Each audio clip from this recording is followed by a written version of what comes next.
Yes. So retired for 10 years, huh? Not retired. No, just did 10 years. Retired is 20 years. Okay. Okay. So, all right. But you still a Marine at heart, aren't you? Always, once always, sir. Oh. Always, once Marine, always Marine. Don't. Yeah, yeah. Yep. Anybody in the family Marine, Luther?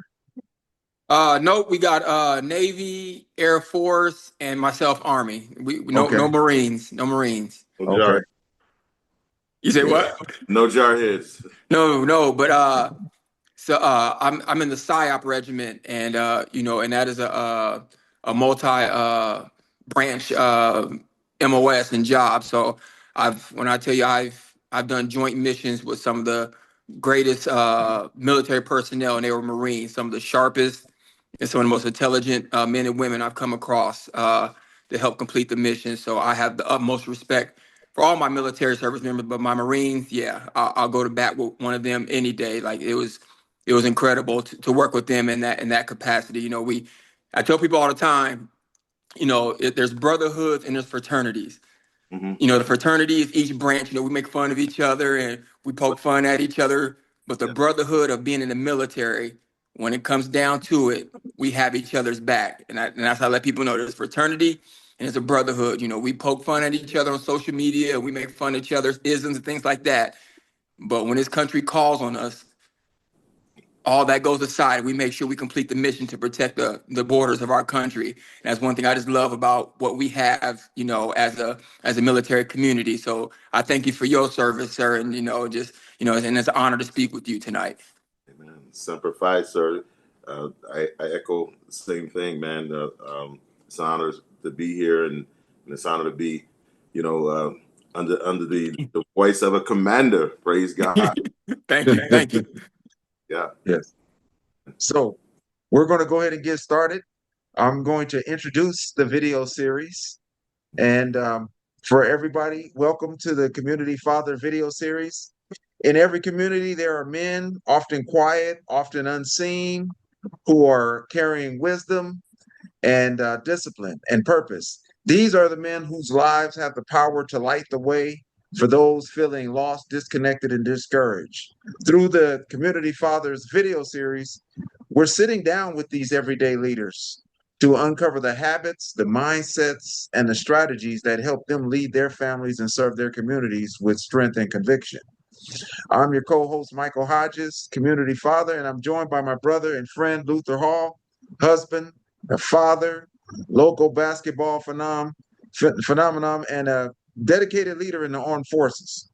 Our mission is simple to share a real conversation that restore direction, purpose, and strength to men, helping them to rise into their rightful role as fathers, mentors, and builders of strong communities. This is more than a video series, it's a movement. So let's get into it. Uh, Apostle, what we usually do on each show is we talk about the three pillars that we stand on.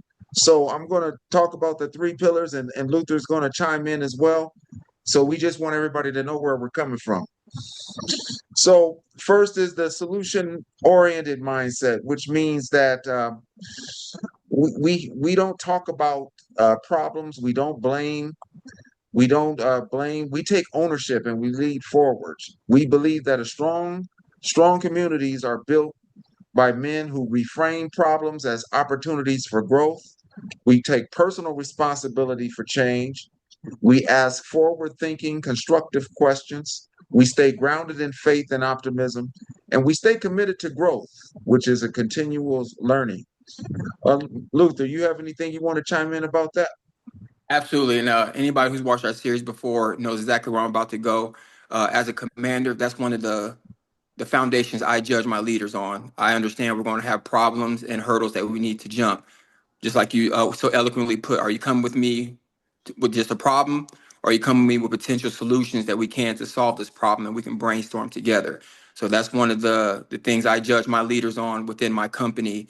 Are you forward thinking? Are you willing to come just take a chance? It might be the wrong answer, but let's find out together. And to me, and a colonel, Colonel Condor, female from Edwards Air Force Base, she has a quote that I'm going to start incorporating into my life. She said, "We don't have wrong answers. We get new data." Mm, okay. And I really like that. And to me, that just empowers our leaders, and I think that's going to empower our young men in our community to not be afraid to to make a change. If it doesn't work out, we got new data on why it didn't work, and hopefully it come up with a new and more powerful solution to turn it around within ourselves and within our community. All right, sir. The second pillar is the strength of brotherhood. So we believe, and I believe that in the AV we have everything we need. Our stories remind us that no one builds alone. We thrive by connecting, encouraging, and learning from each other. In each episode, men model how brotherhood works, and we do this through sharing life-giving habits and hard-won strategies, supporting each other with time, presence, and actions, showing up, stepping in, and doing the work together, and the most important, being vulnerable, sharing openly about our challenges and failures to strengthen trust and healing. Luther? Yes, so with that one, just like you said, and an apostle, I know through his time in the Marines, man, being able to trust to the person to your 12 and to your 6 and to your 3 and your 9 all around you makes all the difference in mission success. And if we just plant those type of seeds within our community where people they know they can go to if something, their backs against the wall, where they need prayer, community resources. When we start showing the community that we have them type of pillars in our within our community, I think we'll start seeing a definite change overall within our community. Yes, sir. And the last one is mentorship in action. So, leading by example, uplifting with truth, and walking the journey together, we believe every man has something to teach and something to learn. Mentoring in the Community Father series is not about perfection, it's about presence. So, and we do this by speaking the truth with compassion, offering guidance without judgment, and living out what we share side by side. Luther? Yes, and again, anybody who's seen this series before knows where I'm about to go.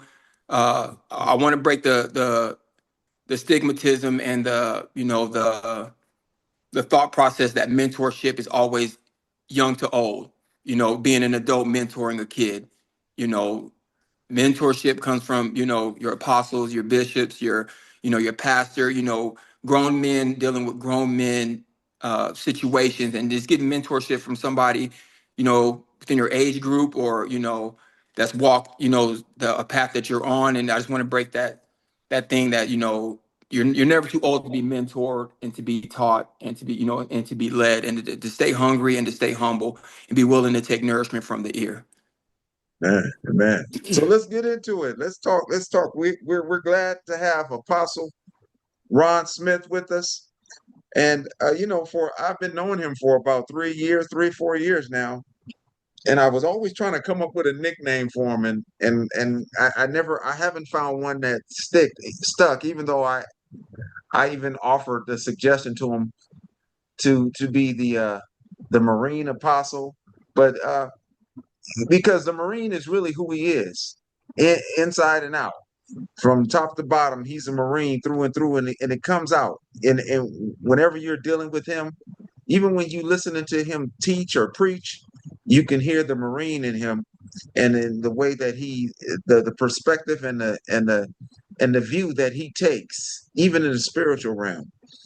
So, um, without further ado, Apostle, the first theme that I have says, from surviving to fathering, a kingdom journey.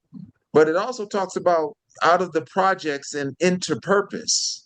So, do you want to tell us a little bit about your childhood? And I know you started in Chicago, but very shortly afterwards you moved to Michigan.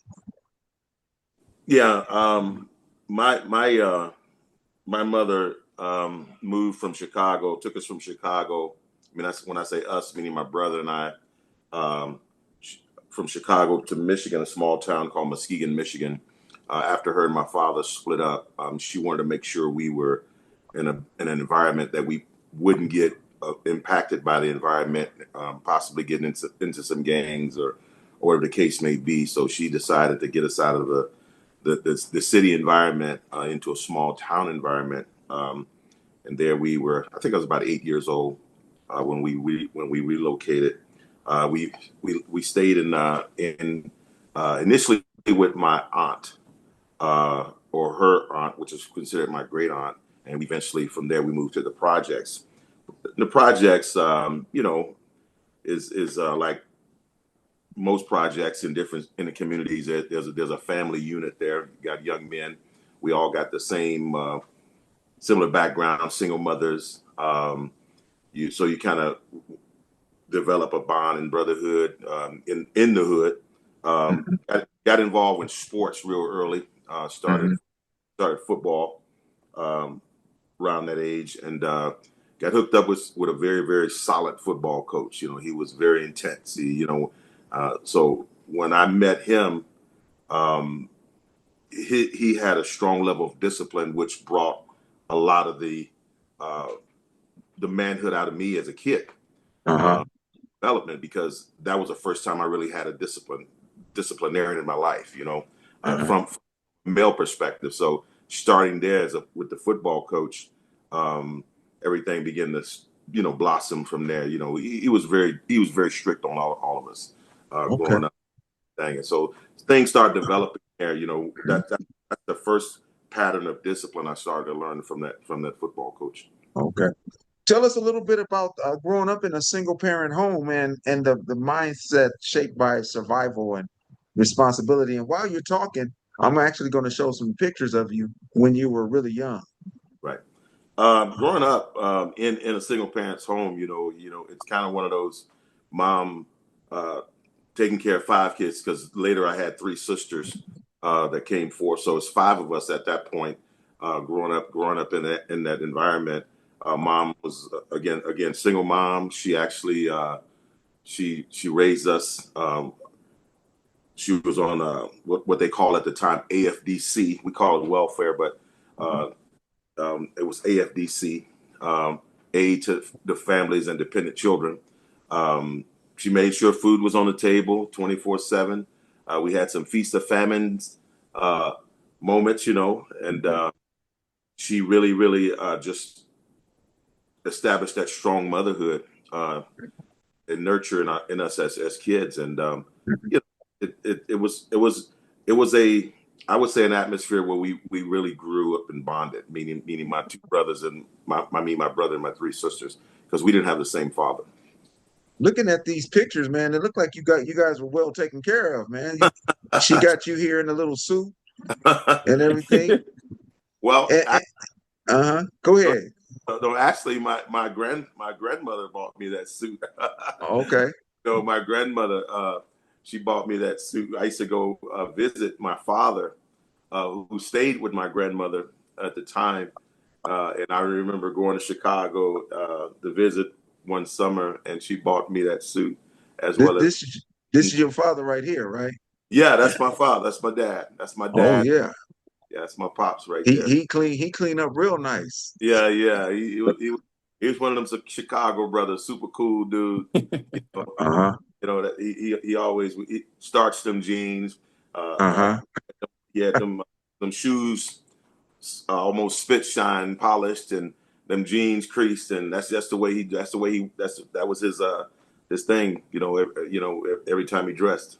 Okay. So, Who Apostle, who if you don't mind me asking, sir, Yeah. Go ahead. so were you the oldest between you Yes, and your sir. brother? Yes, sir. I'm the oldest. Yes, absolutely.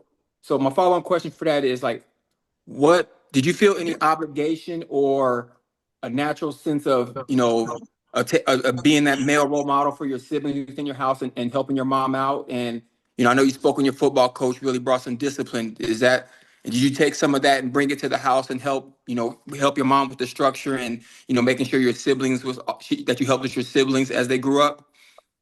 Absolutely. It was a thing. Taking the father's role was a big thing. And obviously usually with the oldest, but in my case, yes, I took full responsibility of the siblings, helping mom to raise them. Started off working in a summer job at an early age to help mom with bills, groceries. I used to bring in bologna and bread and so forth. And also used to hang out with the dudes in the hood. And y'all remember back in the day, we used to shoot a little dice here and there, Yes, sir. and a little had a little hustle, and I used to win that little money and go ahead and get some milk and cereal, for the siblings. But that absolutely, definitely.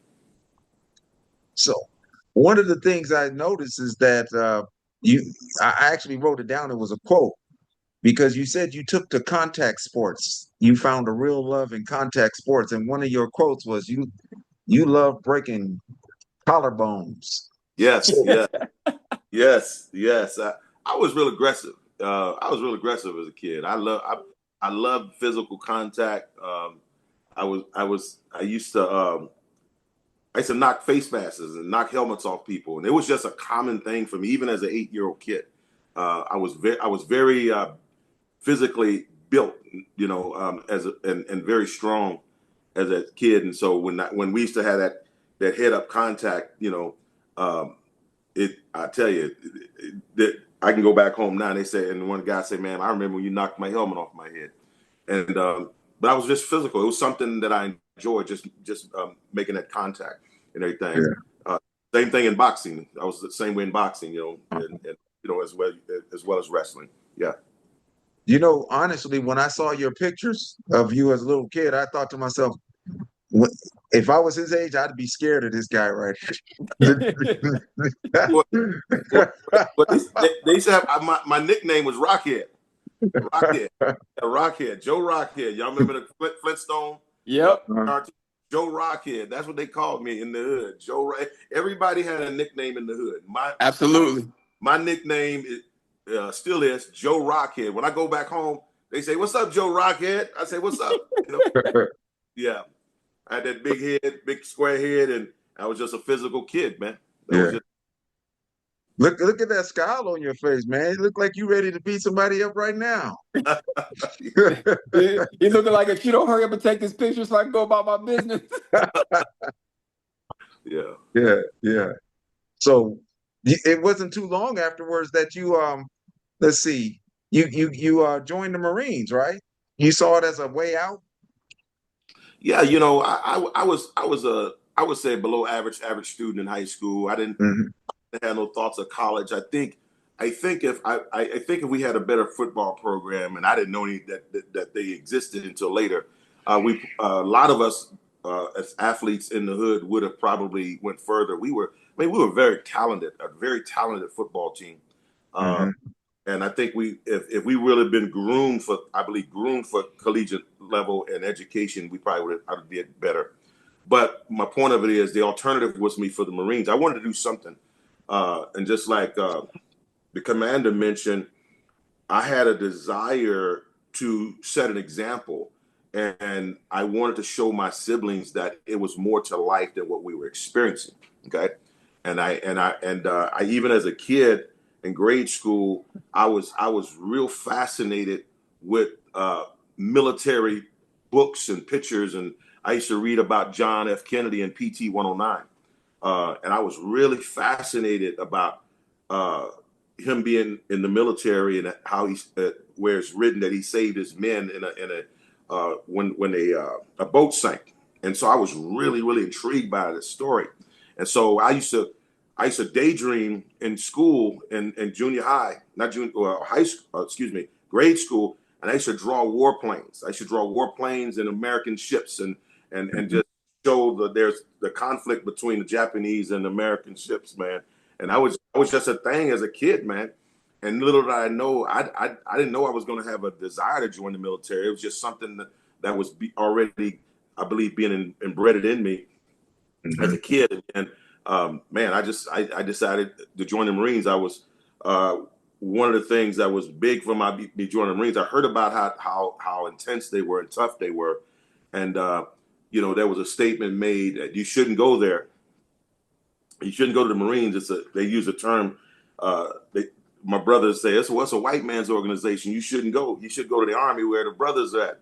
And that made me even more intense to go. I said, no, I got to go here since you're implying that a black man can't make it.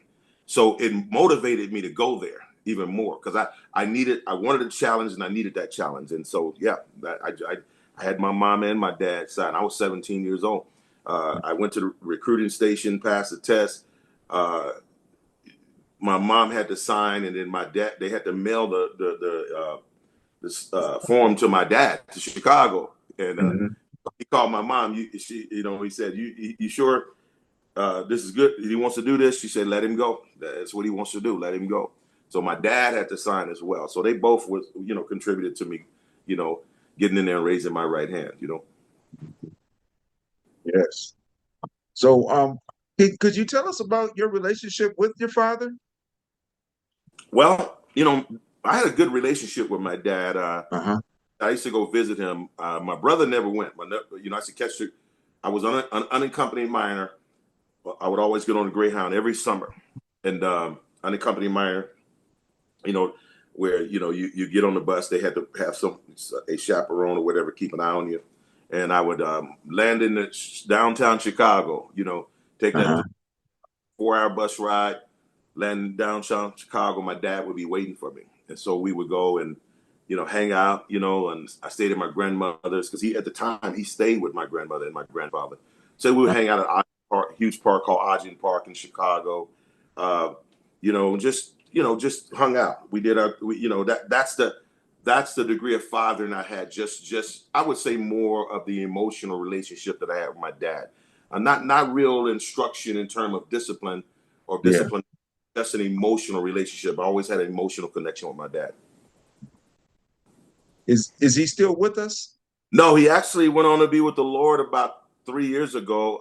He, thank God, he actually, in his latter years, gave his life to Christ and became a deacon in a Baptist church that was kind of historic. With my grandparents, all the family went to this particular Black historical church in Chicago, and so he eventually became a deacon and got married. Actually, got married again, and his ladder was greater. His ladder wound up being greater. You know what I mean? Okay. He came up a rough way. The streets was his teacher. The hustle was his thing. And but later he found himself needing to be a different man, and he gave his life to Christ. And it made our relationship a lot more better. Okay. And I want to, and please correct me if I'm wrong, Apostle, but it sounds like even though your parents didn't work out, they didn't let parenting y'all fall to the wayside. So many, especially couples nowadays, when they don't work out as a couple, Yeah. they dissolve everything, and they make one way or another, they make it hard to parent, because of the relationship didn't work out. So can you, if I'm wrong, please can you explain that dynamic between your mom and dad when it came to, co-parenting y'all, even though, their marriage did dissolve? Right. It was a norm. I mean, mom and dad, they were still friends regardless of their differences and their separation. They didn't separate me and my brother from each other. As far as one of my mom and my dad, my brother had the same access to my dad that same access to my dad as I did. He just didn't take it. No court, no parenting plan, no nothing. It's hey, I'm gonna go see my dad every summer. Mom said, here you go. Dad would pay for the ticket, and there I was. But they never had a problem with allowing us to interact. With what mom. He understood who the custodial parent was and raising. He knew that he was not there physically with us, and praise God, but he understood that our relationship was real important, regardless. And so I really enjoyed that. They never had any conflict with me and my brother as far as with separate any form of separation. We really had access to my dad. You know. I That's I actually awesome. have a question for the both of you Yeah. because and I think I brought this up to you before, Apostle, when you Yeah. were talking about the summer visits because I remember, I lived in Pasadena My Mm-hmm. dad was living in LA. He had Yeah. inherited his father's house. Yeah. And, that's about a 20-minute drive if you're driving. Yeah. But at the time, I was a young man. I was in my 20s, and all I had was a bike. But I would feel this urge Yeah. to go and just talk to my dad. Yeah. So I jump on a bike, ride all the way down to LA, and just kind of just sit and just chill with him. And it was, I don't know what it was. It just felt like something that instinctive that I felt like I needed to be around and hear from this man. Yes. I don't know. Do you guys experience those similar feelings? Oh, absolutely. You know, and to me, that's just life. There, I commend every single mother out there that's raising young men, but that is a void that you just have as a young man, especially if that father's not in the household. But there's just some things, man. You just need that fatherly advice. You need to just talk to your dad, whether it's just hey, I'm thinking about this, or if this came up, what would you do? And just having that bonding time, with him or whoever your male model. It could be your grandfather, whoever your predominant male role model is in your life, and that's just invaluable in structuring who you are as a man, as a person, as a believer, and it just goes without saying that's just invaluable to have that connection with your father. Yeah. Yeah. I think, and I know it's the order of creation. When God created male and female, and he actually, when children are born, it's a natural instinct to be connected to those who you were birthed by. It's a natural instinct for especially young boys to adapt to a desire to be with who looks like them. DNA, emotions, everything. It's a normal phenomenon for a young man, young boy to come from the womb, grow up, and if the dad is absent, to have a desire to be connected to the person that is responsible for bringing them into the world. It's a God given, phenomenon that takes place. And the problem is when the young man comes forth and the person that's not in his life doesn't look like him, or that doesn't look like him is there, then there's a form of rejection. There's automatic rejection automatically. I felt very rejected when my dad wasn't there. He wasn't there. Where's my dad? Where's my dad? You know, and so I tried to fix that. Let me go see my dad. Let me go. He's not here, but I'm gonna go to him. Just like you was talking about riding the bike to Pasadena. We want that. We want that male role model, and or that person that brought us into the world. The dynamic of what happened with me with that experience. Uh, I drew from him in that area, but I also drew from other male figures that gave me something that my dad was not able to give me. And that's what we was talking about, the discipline. When I was mentioning the football coach, man, you're talking about a discipline. I ain't never seen a man so hard on kids the way this guy was. And he was so hard on us, man, that we we were we were actually champions, football champions. We uh, we won the 1973 championship as 8-year olds in the community. But it was because he took a lot of young boys that didn't have a father, and that he was the father. And he taught us discipline. He taught us structure. I remember that we used to practice so hard that we couldn't wait to Friday or Saturday when game time. I mean, practice was like just like the military. It's like, just like boot camp. It was that difficult. It was that difficult, and we had guys crying. We had guys quitting. You know, and what happened was he taught us honor. So on Fridays was the best days of the football practice, because we would line up in a line, and our jerseys would be neatly folded in a trunk of a car, and it was like giving us that reward.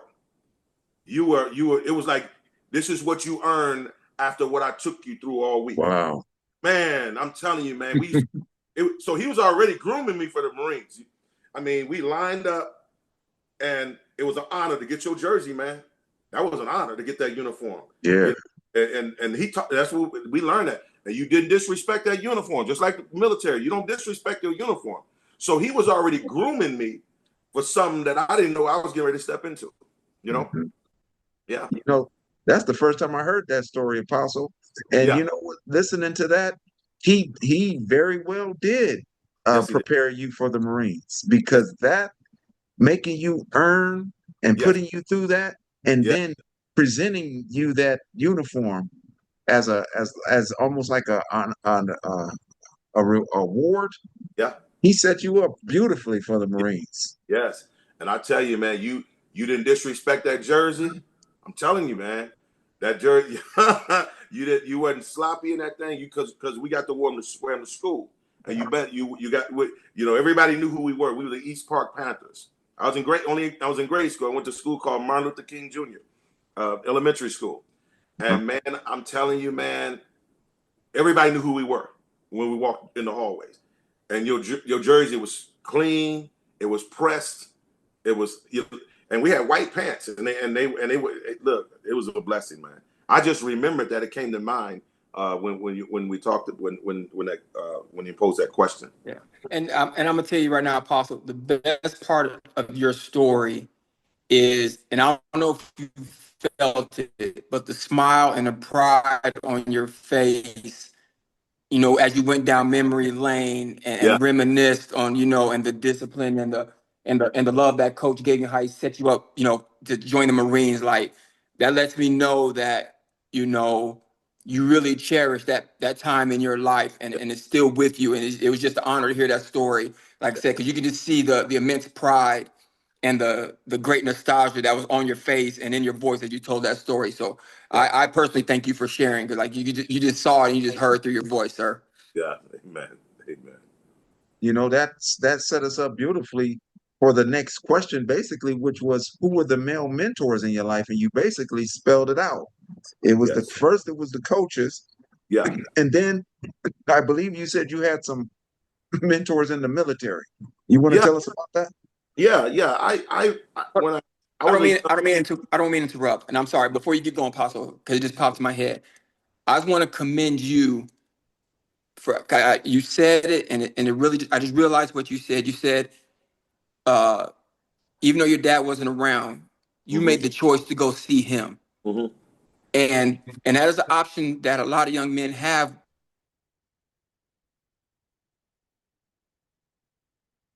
towards him, yeah, or I could seek a relationship with him. yes, And you chose to seek a relationship with him, yes, and that's huge. Even at the age you chose to do that. So I just want to make sure that our audience, when they hear that, they point out that you made a choice to have a relationship with your dad, and that should not be skipped over or taken lightly. So again, I apologize for interrupting you, but I just want to make sure that we acknowledge that, and our audience knows that that is a choice you made, and you should be commended for that.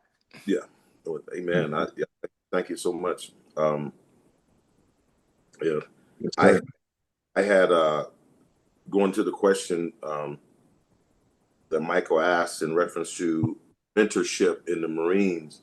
When I joined, I was 17, and so I was on my way overseas as a turning 18. I turned 18, so I was on my first Westpac, um, going to Japan. We're on our way to Japan, um, and joining a new group. You try to find out how to fit in. I'm sure the commander can really identify with this. Troops join a unit and they try to find a way to fit in, especially when you're new. Well, that's what I was doing. I was trying to find a way to fit in. I was a young PFC, private first class, E2, uh, and I saw the crowd. We had a lot of guys that were, you know, kind of rowdy, if you will. They were young. We were all young. We kind of did what we wanted to do per se, with the exception of when we were structured in a formation, the whole nine. But we had our own world.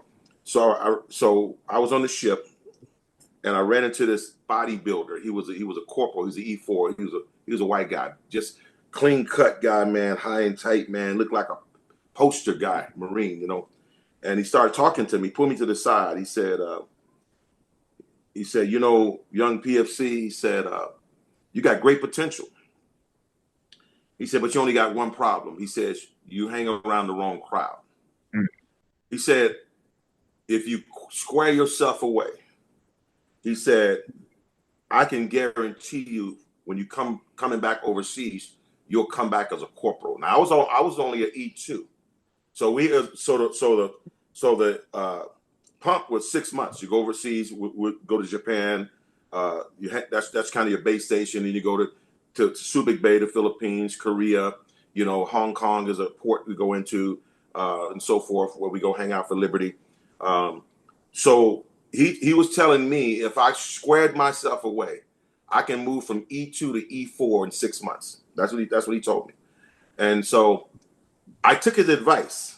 I stopped hanging with the group that was, you know, rowdy, and I separated myself, and I began to starch my camis, spit shine my boots, and just got squared away. I was totally squared away.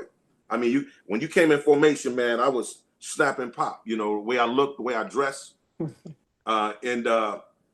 and everybody, you know, the command understands. Sometimes people come out and wear their uniforms like they just got out of the sea bag. But for me, I was just square. I kept that cut.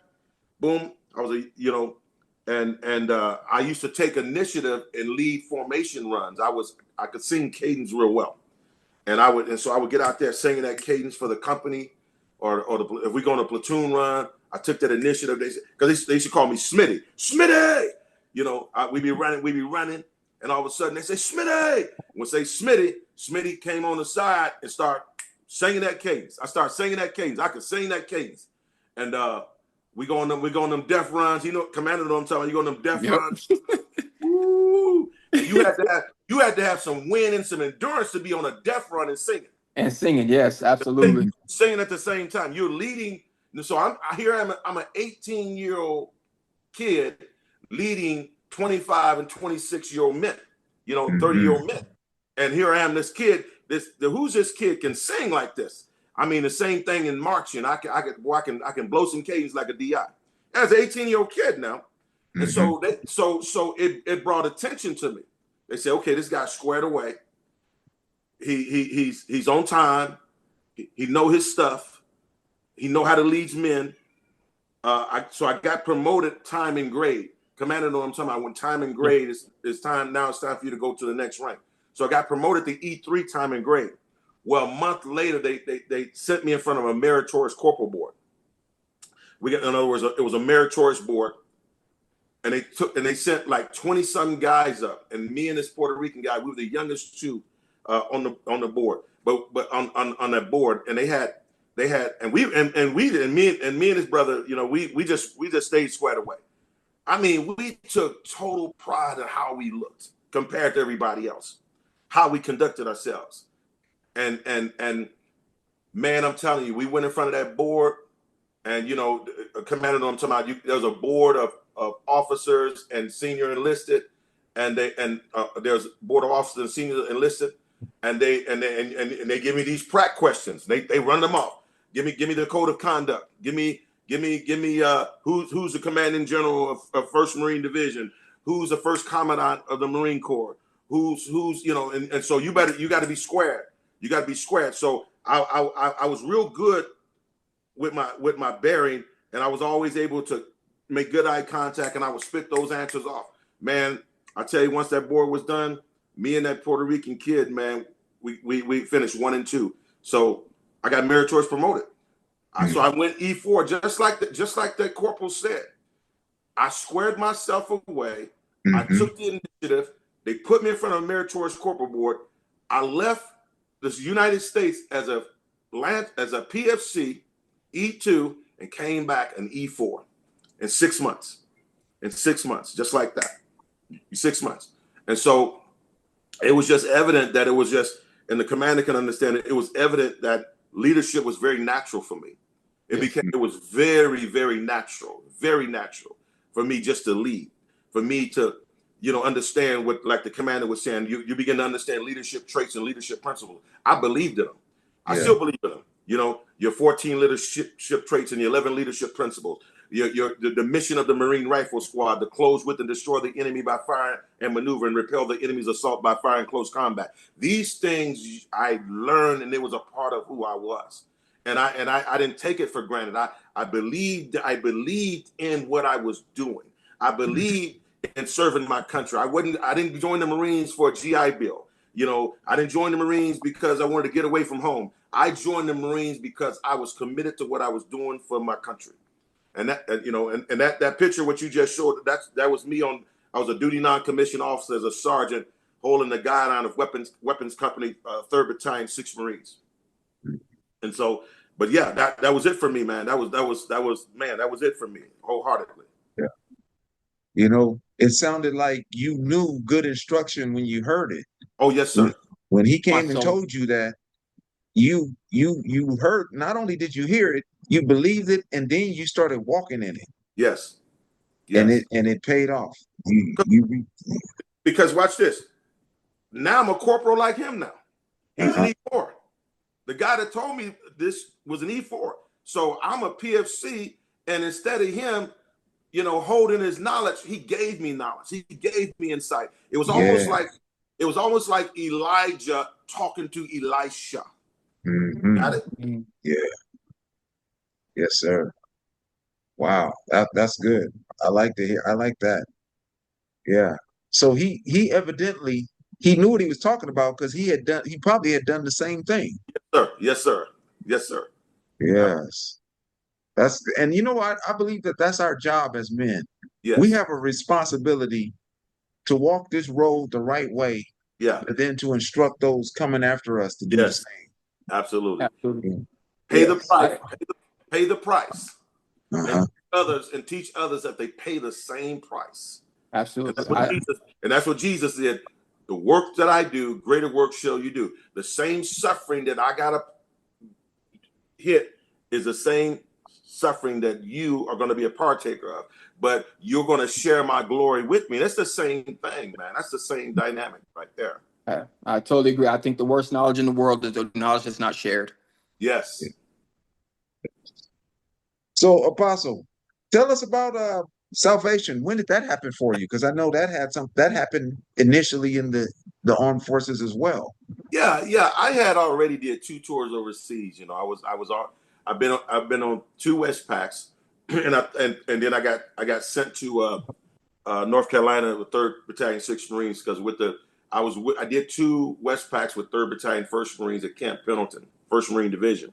So eventually, after becoming an instructor, I was a military instructor for a couple of years at what's called School of Infantry, okay, where kids come from boot camp and then they go to learn their particular MOS. And I specialize in mortars. I was an 0341 mortarman, but I also became what they call a line armored vehicle crewman. I was an 0313, and we got this mortar from the British Royal Marines that they mounted in a turret in a vehicle. So I had to learn the MOS and begin to teach the MOS to guys that were coming out of boot camp. And so they sent me to school. It was called Formal School for Instructors to learn how to do platform instruction, how to write what we call techniques of military instructions, TMIs. They call it TMIs. Commanders, you know what I'm talking about, where Yes, sir. you begin to you learn how to do platform instruction. You learn how to write and establish presentations and learn objectives, and learn how to give tests as well. So my point is, I went through all that training, but eventually, we had a General Gray came in. He was, I think it was General Gray.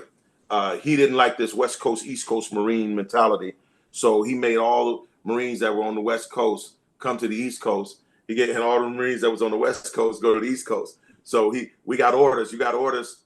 If you lived on that West Coast, you got shipped back east. You lived on the East Coast, you got shipped back west. So I got orders to 3rd Battalion, 6th Marines. 3rd Battalion, 6th Marines was a unit that was a part of the Panama. We did the Panama invasion when Noriega was in office.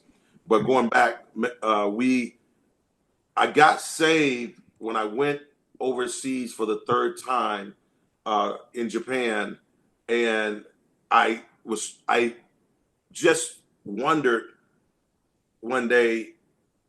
I was reminiscing. That's what I should say. I was reminiscing on success I had in the Marines. I Mm-hmm. I came in. I took that mountain. I accomplished it. I went up the ranks because that was my goal, to get in there and go up the ranks, get promoted, do the whole nine. But I felt empty still. I said something's missing. I got all this success, but something's missing. So I was out there standing by the Pacific Ocean outside the barracks, and it was interesting. I said, and out of my own words, I said, I know it. I know it has to be more to life than this. And it came right out of my mouth. And I heard a voice says, there is more to life than this. And I was kind of, whoa. I was kind of like, where is that? Where did that come from? And it because I was just by myself. And so I started seeking at that point. Because I didn't know nothing about God. I didn't grow up in a church. I didn't know nothing about Jesus Christ. I heard, but I never knew because I didn't grow up in a Christian atmosphere or church atmosphere. So I used to see this sergeant. He was an 0352 tow gunner. That was the MOS 0352. They were the tow gunners. They're tow missiles. They were called tank killers. Tank killers, you know. And so I used to see this brother from Greensboro, North Carolina, walking around with a Bible all the time. He always walked around with a Bible. He was a sergeant. So I went and talked to this brother. I said, I asked him, about the Bible and this and so forth. And man, that brother started telling me about Jesus Christ. We was in a cubicle, and I broke down, man. I said, whoa, I just broke down. And I gave my life to Jesus. And from that point on, man, it was just, everything just went from there, man. Now I found something that I can really, really pursue and hunger after, and something different from what I was doing, but at a different level.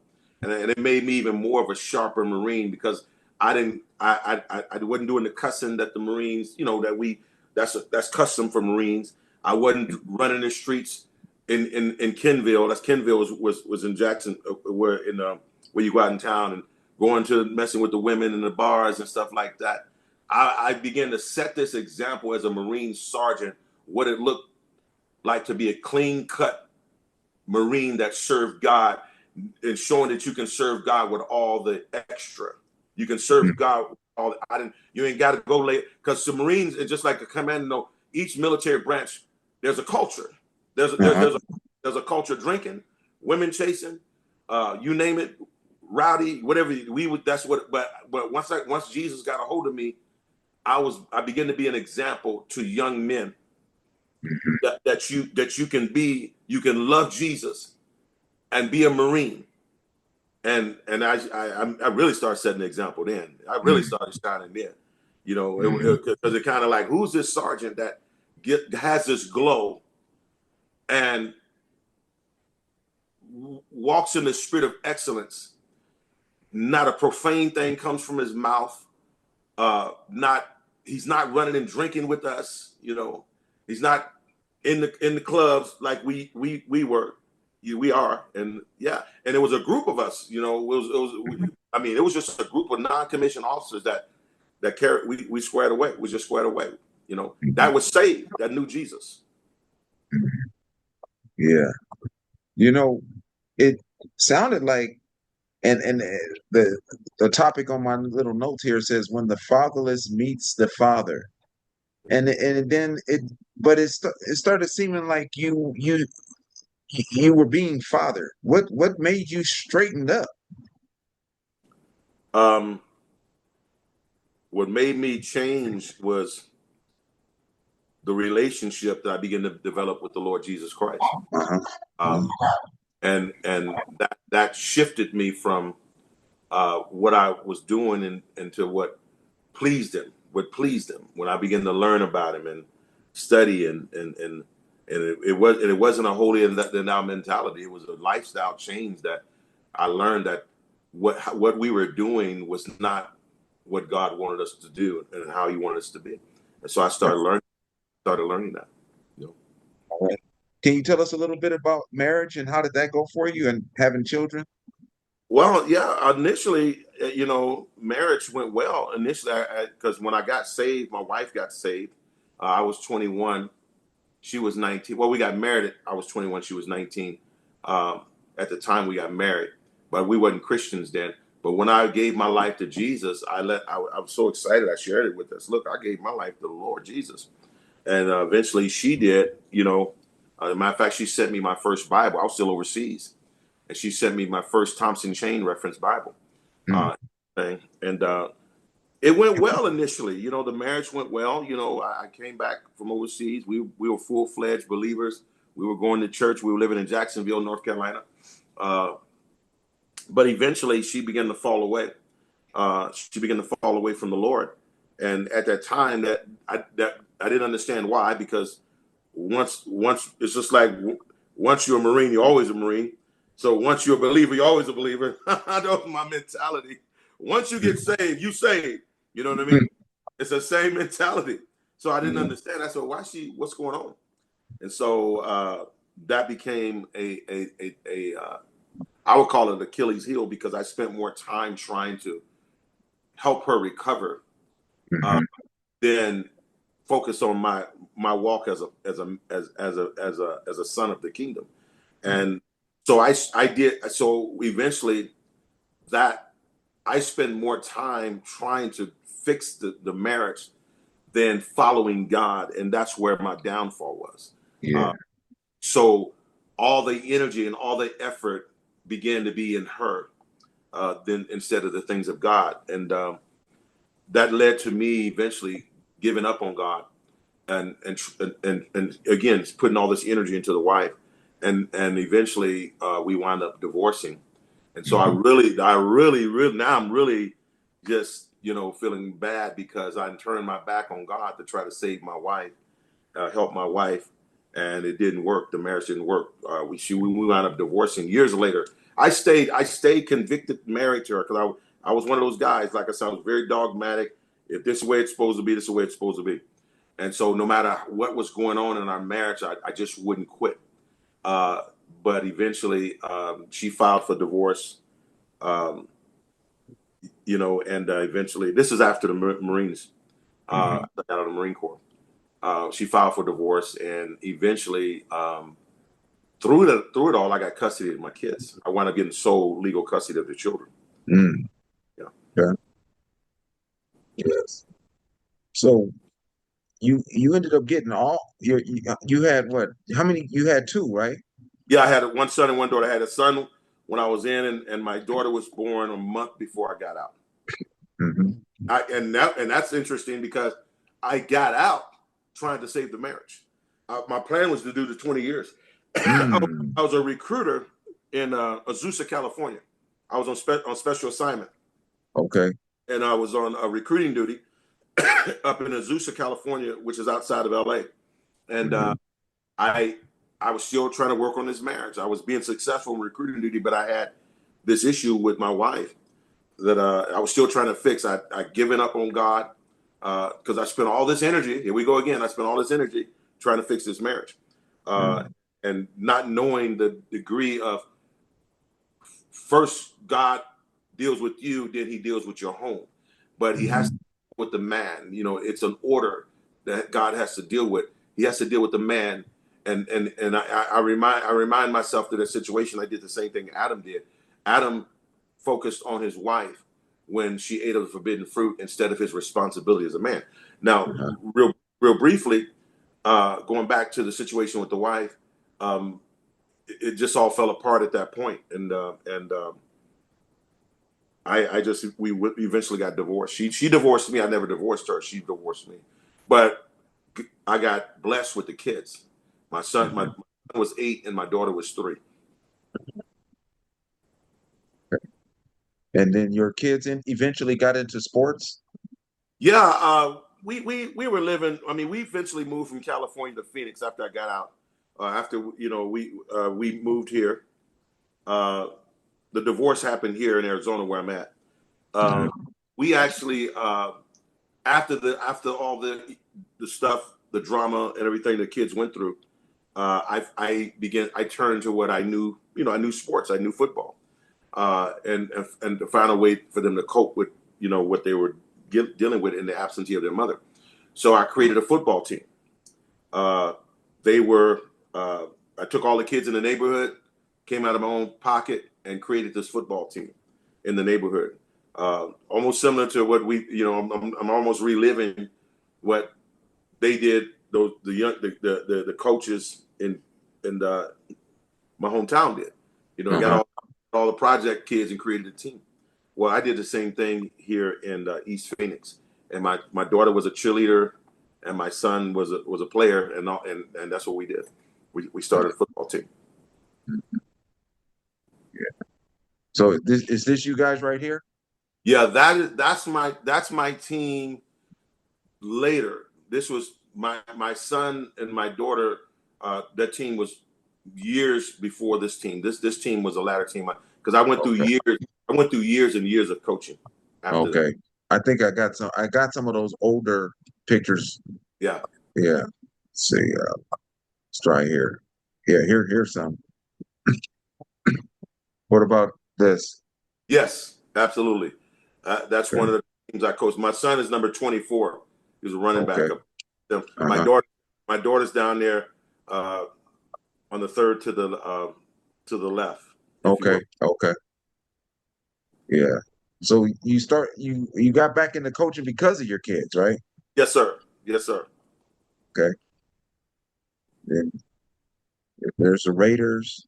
Yeah, Did this they, is the neighborhood kids I gathered together. Now uh-huh. this is a ladder team in later years, but the initial team was from the picture you just saw. That team was years prior to this team here. Okay.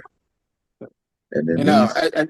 as you flip through the pictures, Apostle, I'm inquiring to ask, how was it for you as a single father? We always hear the stories of the single mothers and what they overcame to raise a family on their own. You're one of the rarities where the man got full custody.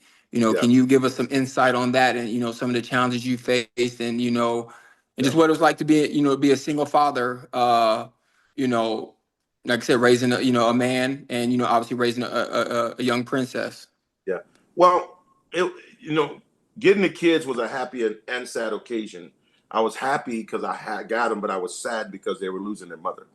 And they were losing their mother. It was a both happy and sad occasion when it happened. When I got the paperwork in the mail, I was excited, but I was saddened. I was saddened for my kids. Happy for myself, but saddened for my kids. Um, the thing about raising the kids as a single dad, uh, ironically, I had always been doing it when we were married. At the time, my wife was always gone, so I was the Mr. Mom. I was cooking, I was cleaning, I was going to work. At the time, I was going to school in California. So it was just a common thing that mothering instinct being nurtured by my mom began to kick in, where I began to take care of them from that perspective. Now, as a dad, um, the dynamic was I functioned by my conviction because the experience I had with my father. Now, that's my son and daughter in one of the first teams right there. The conviction, Okay. the conviction that I had that I would never be absent from my children's life. So I had a conviction there. I would never be absent. Matter of fact, that's what brought me to Phoenix because once my wife and I split up, she took my daughter, which was a baby, and she moved to Phoenix. And my son, she left me in California with my son. And I was trying to decide, should I stay in California? Should I go to Michigan back home? But I said, I can't leave my daughter. We got to go to Arizona. And so my son and I put everything in storage. I had all my military uniforms and everything, and put them in the storage. And we drove to Phoenix. That's how I ended up in Phoenix. Wow. Yeah. So let's see. Next, let's see. So ministry. Um, you read Malachi 4:6 Yes. and the restoration of generational ties. How did that come about? And what is Malachi 4:6? Well, Malachi 4, 5, and 6. As I was this whole time, obviously through this painful development that I was going through, and uh, initially being rejected or felt rejected by a father, okay? Because your father doesn't have to openly reject you for you to feel rejected. His absenteeism will make you feel rejected, okay? So dealing with my own personal rejection, no matter took the trips to Chicago, didn't change how I felt. You follow what I'm saying? I, Uh-huh. I I enjoyed my time with him, but they didn't change that as a son I felt rejected by my dad. Okay. Uh-huh. So I made the vow that I would never do that to my kids. I would always be there no matter what it cost me. And so that began to play out, obviously, with me being there and getting custody of them. It played out. That vow played out. But one day the Lord spoke to me as I got right with God. God spoke to me one day and he said, "You will restore the hearts of the fathers to the children and the hearts of the children to the father." And I said, "Whoa, you know, you know, I heard it as clear as day. I heard it. You will restore the hearts of the fathers to the children and the hearts of the children to the father." So I said, "Well, God, but I don't know what that looks like." I mean, I didn't have my father, Mm-hmm. you know, not realizing that the whole time God was teaching me fathering. He was fathering me. He was actually Uh-huh. with football teams and other things in terms of mentorship. I was fathering and didn't realize I was fathering. Yeah. And he began. My children were the first fruits. My Yes. children were the first fruits of my development as a father. And you can't see it initially. Well, I didn't see it initially, and I'm like Moses, say, "Wow, how am I gonna be able to do this?" And so I eventually began to develop a closer relationship to begin to understand God as Father. See, in my absenteeism of not having a natural father, eventually begin to pursue God as Father, and Yes. understanding God as Father helped me develop the mindset of how to bring children to Him, meaning restore the hearts of the fathers to the children and the hearts of the children to the Father. I began to see the fruit of what He had indicated, what He began to speak in my life, not just with the community, with children in the community, but even adults in ministry. Because that's how I function today. I function as a father. Everybody calls me dad.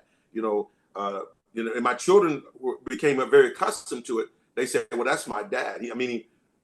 My dad is always a father to somebody, Mm-hmm. somebody.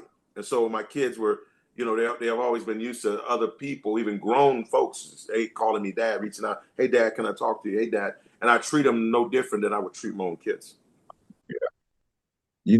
That's interesting that you asked the question, what does it look like? Yes. Well, Apostle, I could show you what it looks like. All I got to do is show you all the pictures that you sent me. And it's exactly what it looks like. In fact, we're going to kind of go through them right now. Let's look at some of these and see how you have been fathering all along. Yeah, that's my football team. Yeah, You that's feed okay. you feeding them, you Feeding them, coaching yeah, them, yeah, fed you, them, yeah, took them you fishing, took them fishing. yeah. Look at that. I mean, what coach does that? And then who are these people? That's I started reaching out and helping immigrant families. I began to bring them into my home, homeless immigrant families that was crossing the border that needed help. This is Gloria and her daughter. Okay. She's actually from Venezuela. Okay. Venezuela. Yeah, that's her And you daughter. She has special needs, and I brought them into my home and let them stay with me. and this lady? Yeah, that's her. Let me reflect her name. She's from Cuba. She's a Mm, mother and daughter from Cuba. Um, she's again, both families were actually came across the border, and I began to learn how to help them in their immigration status. I began to study the immigration paperwork and show them how to maneuver through the court system and everything. mhm, mhm. Yeah, that's my Cuban family right there. That's That's a team in actually in California, Van Nuys, California, the team that you had previously. We were out praying on the lake that day. These are my spiritual daughters at the New Beginning Family Ministry. That's not all of them. The family in the back seat are a mother and children from Honduras. I helped them as well. They came over across the border and they were homeless. They were sleeping behind a dumpster, and I picked them up, brought them home, started getting them cleaned up, taking the kids to school, taking the mom to work and everything. So they you know, I'm dad to them as well. I wanted to go back to this one because you were saying that these are your spiritual daughters right here. Yes, when you go back, yeah, Okay. And then the picture before that is your team in Van Nuys. yeah. Go ahead and go back one more. Yeah, those are my spiritual daughters here in Phoenix, and the Okay. team you make a wrestling suit. That's the team in Van Nuys, California. They're my spiritual sons and daughters in California. Absolutely. Okay. So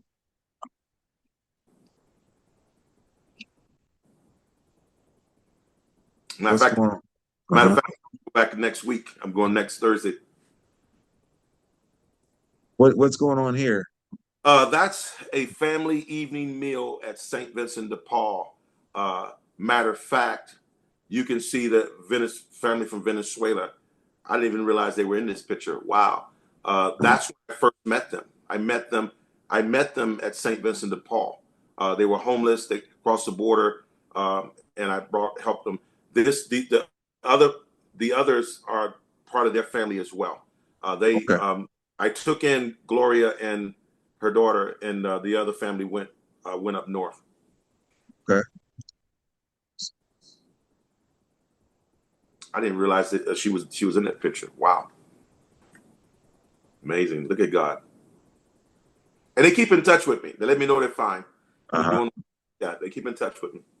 That's part of my. That's a family, uh, which is under my spiritual family, meaning my daughters. Those are all three sisters and their mother and their brother, and Okay. they're awesome. The awesome family that are connected to me under the New Beginning Family Ministries. Okay. So I'm going to end this by showing your son and daughter because they're grown now. Yes, So I want to show off some of those pictures, and sure. then we're gonna wrap it up because I don't want to take up too much of your time. I'm perfectly, sir, Okay. perfectly fine. Go ahead. So that's your son there, right? Well, I don't see the picture in front of me. Oh, it didn't pop up yet. Let's see. It's not showing. That's my son. Now I got that. That's my son, Okay. wife, and his four daughters. Okay. Yeah, And let's see. You had some earlier pictures here that I want to show of your children. sure.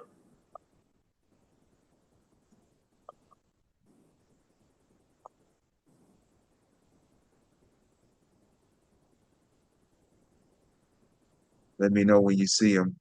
Okay. It, I don't see it yet. I man. see your arrow moving, but I don't see the pictures yet. Okay. It must my computer must be slow, but it's showing on my screen. Yeah, that's my son and his two daughters. That my son, he at the time he was playing college football in Kentucky, Kentucky Christian Universities, and those were his two daughters when they were babies. Tough running back. Tough running back. Uh-huh. It's not. It Now, hasn't changed. nothing changed yet. Wow, man, my computers must be going really slow. No problem. Okay, That's my baby. That's my daughter. That's my one and that's only daughter, okay. Okay, Anisha. Yep. so I'm gonna show one more picture, Okay. and then we're gonna wrap it up. Sure.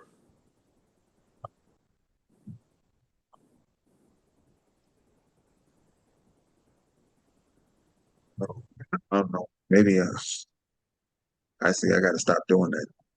My Switch camouflage. from. I'm Yeah, sorry. that's my daughter. That's Okay. my daughter. That's my baby.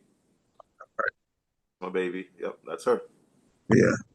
So Apostle, I'm glad that you came on, and just so excited to hear your story. You've always been a leader, ever since I went through the discipleship class with you. You were always a leader. I mean, many times the person that we sat under would let you facilitate the meetings, Yes. and so that's when I began to really look up to you. You always had an on-time word too. You just didn't talk just to be talking. It was always something that needed to be heard. So, and I've always had the utmost respect for you. So I just want to I appreciate you. I appreciate both you and Luther for being on and coming on and having this conversation. But it brings us to the end of the episode of the Community Father video series. And I just want to say to the audience, if today's conversation encouraged you, challenged you, or reminded you of what's possible, then the mission is working. We believe that every man has the capacity to lead, to grow, and to influence generations. And sometimes all it takes is hearing from someone who's been there. So thank you for tuning in and being part of this journey. Let's keep showing up, let's keep growing, and let's keep building the kind of communities our children can be proud of. So from myself and Luther, we're signing off from Community Fathers video series. Thank you, Thank you, gentlemen. Have a Apostle. blessed one.